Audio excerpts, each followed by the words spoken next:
Good morning people, hello and welcome to another vlog episode. This is the rooftop of my hotel, Hotel Balaji Palace, where I'm staying in Porbandar.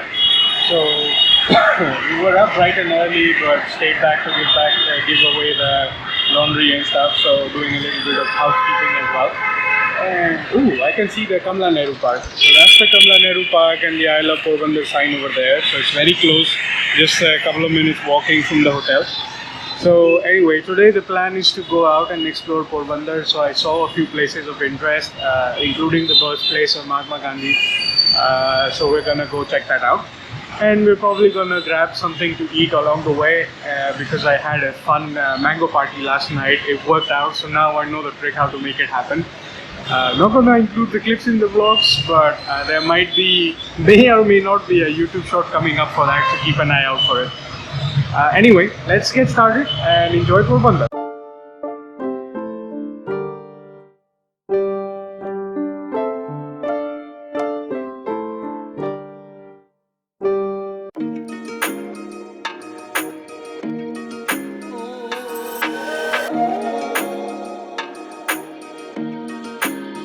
Everything is super nice and shady at the moment.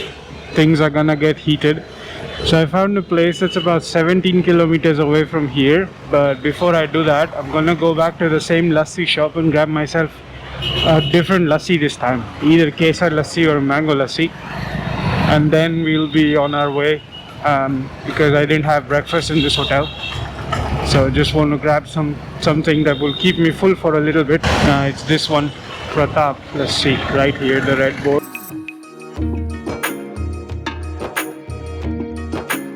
This shop has so many varieties of lassis that I always get confused by the time I get here. I was determined I'm gonna have mango lassi this time, but when I heard the list, oh man, I was like, I want one of everything, but eventually went for rajbhog lassi this time. Hopefully in the evening I might have one more shot at this, so we'll definitely go for mango next time. But yeah, so the place where I'm going is about 18 odd kilometers from here. That's the Kamla Nehru Park right there, so I'm still close to the hotel. It was just a walking distance from the place, the lassi corner. And then we're gonna take about half an hour to get to the caves. So that's a little bit of outside the city. I think it's no longer Porbandar as well.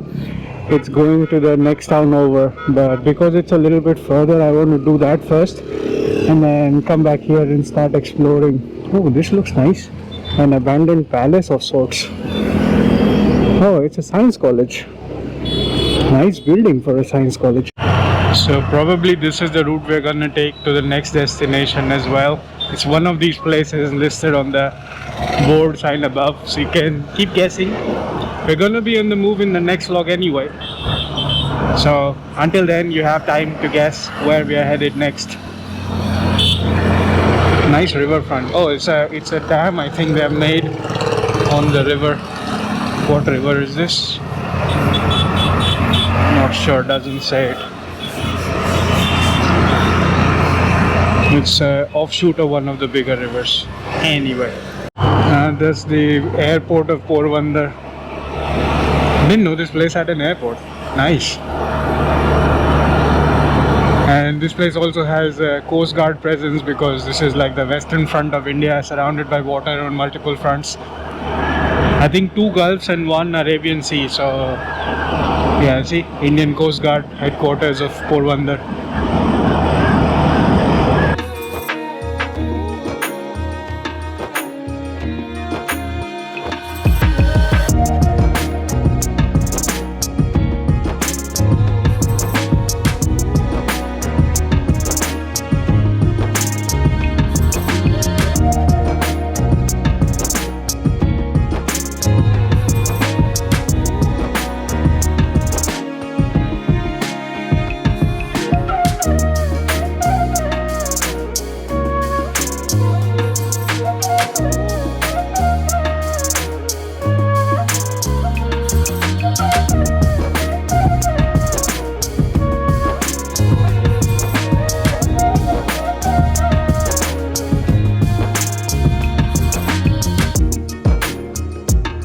So I think I've made it to the caves. Caves might be somewhere a little bit up front.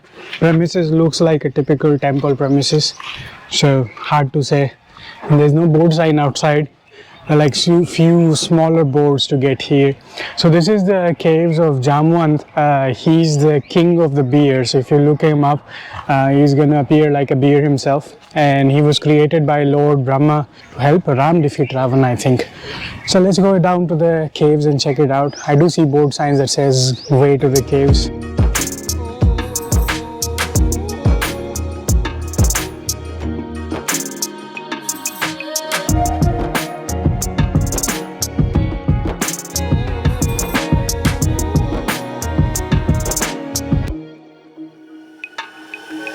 So that's the underground entrance to get to the caves. I think it's a little bit cramped space in there, so we're going to keep the camera inside to get down to the caves first, nice and careful.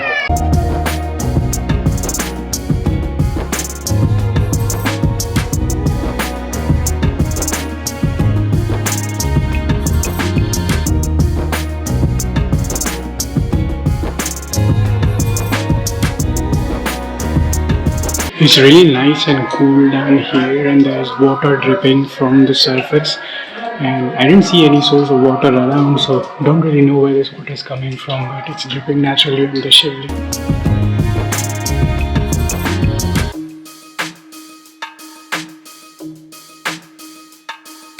So this is indeed a very unique place. I asked the guy sitting at the entrance to the caves. The priest didn't have time to explain the story behind it. So there was a king who lost a gem, and Lord Krishna was blamed for it. And this is where Jamvant used to stay. And he had the gem, so Krishna came over and asked for the gem, and Jamvan said, I'm not going to hand over the gem like this, you'll have to marry my daughter first and then I'll donate it to you in the proceedings. So this is how they got the gem, and this is where they had the fight over it for 27 days. This is where he married the daughter and so on. So, and I was right, the water's dripping on the shivlings is natural, and nobody knows the original source of it, but it drips 24/7 365 days a year, no matter what the conditions outside. So this is very unique, and even the shivlings are naturally they cropped up when the water started dripping, and there is some bits of gold in the soil as well because of all the prayers that they did, and that gem was very powerful, belonged to the king. So yeah, it was a very nice story. And there's a family here offering prasad as well, so my breakfast is sorted. Let's go grab something.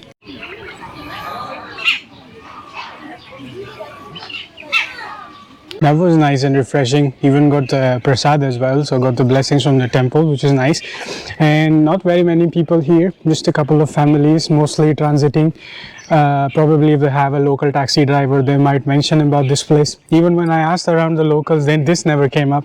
But it's a good place to visit. Not in Porbandar, as I said, it's about 18 odd kilometers out of town, but it's not a very long ride. It's just 25-30 minutes to get here. And of course there's nothing else to see around this place at the moment, but this is definitely not worth skipping, because you learn a lot about the history, an important part of the history when you get here.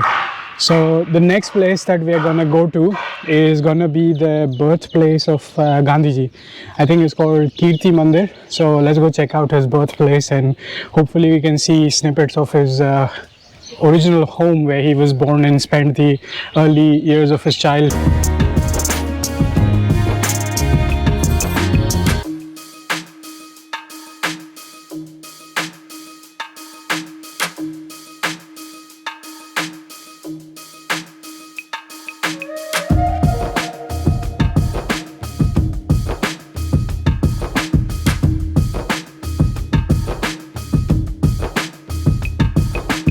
So finally made it to house of Mahatma Gandhi. That's Kirti Mandir behind me. This is where he was born and spent the early years, I think up until 12, 13, till the age of 12 or 13. Once he left, he never came back. So he kind of lived a nomadic lifestyle for most part of his life as well.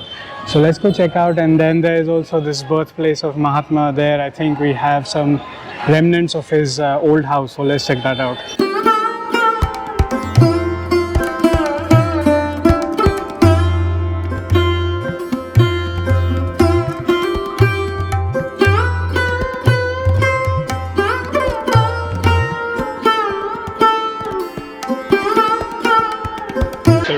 downstairs is dedicated to Mahatma Gandhi, upstairs is dedicated to Kasturba Gandhi. So we are exploring the first floor now. Overall looks really amazing. It's just that the floor is really hot here. They don't have carpets all around and there's no parking outside, so it's a bit of a tricky situation.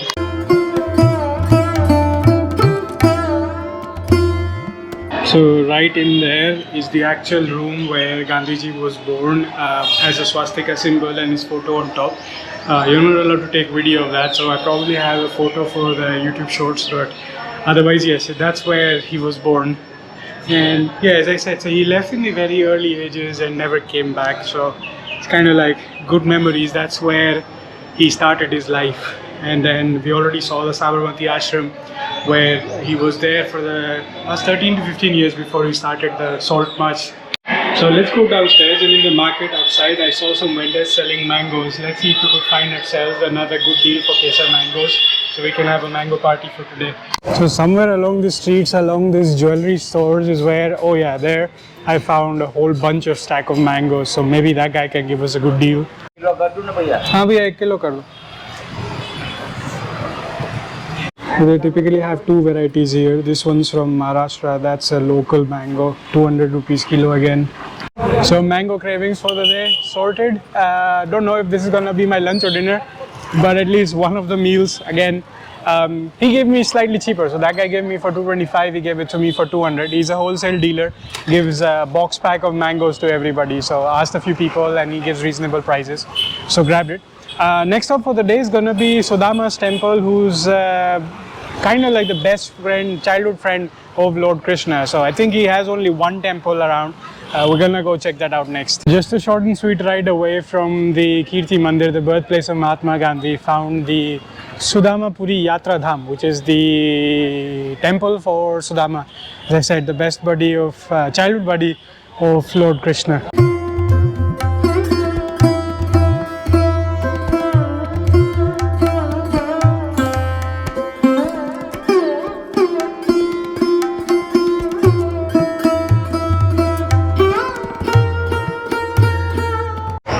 So this board sign explains that Porbandar, or else known as Janbhumi and Karmbhumi Sudama Puri, basically the birthplace and workplace of Sudama, was pretty old, had a modest temple here in memory of Sudama, but sometime later Bhav Singh Ji, the king of this area, made this into a grand temple that we see now. It's pretty big. So the priest explained that this is the one and only temple dedicated to Sudamaji in the entirety of India, and there's also a deity of his wife Sushilaji. And normally inside a Hindu temple you do a clockwise rotation of the temple known as parikrama. This is a Laksh Chaurasi maze kind of parikrama, which is very unique here. I've never seen something like this before, but I've seen videos of people walking through this maze, going from start to finish, exiting from the other side, I guess, completing the parikrama. So I don't know, what does it mean by Laksh Chaurasi? It sounds like 184, but not sure what exactly that means. It's a unique concept here, a very unique temple, one of a kind in India.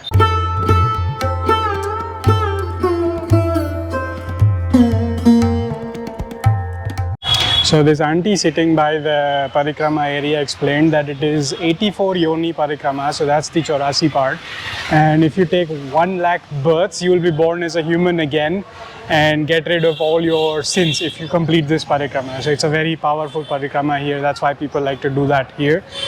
But for now, we're going to start heading back to the hotel and take some rest. It's 1 p.m, it's getting very hot and humid as usual.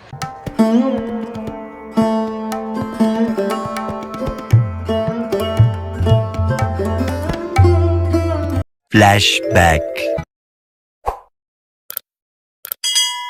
So finally, after a nice long nap, chilling in the room, taking it easy, back at the Chowpatty beach to enjoy a nice little sunset. That behind me is the Huzur Palace, which I don't think is accessible to public, but looks massive. It's like from one end of the palace to another, you might need an electric scooter to get around. But yeah, not for the public, and I don't think it's being maintained actively either. The boundary seems a little bit broken as well. But yeah, we're gonna get to the Chowpatty beach, enjoy the sunset, and hopefully the pop-up stalls will pop up and we can grab some snacks soon.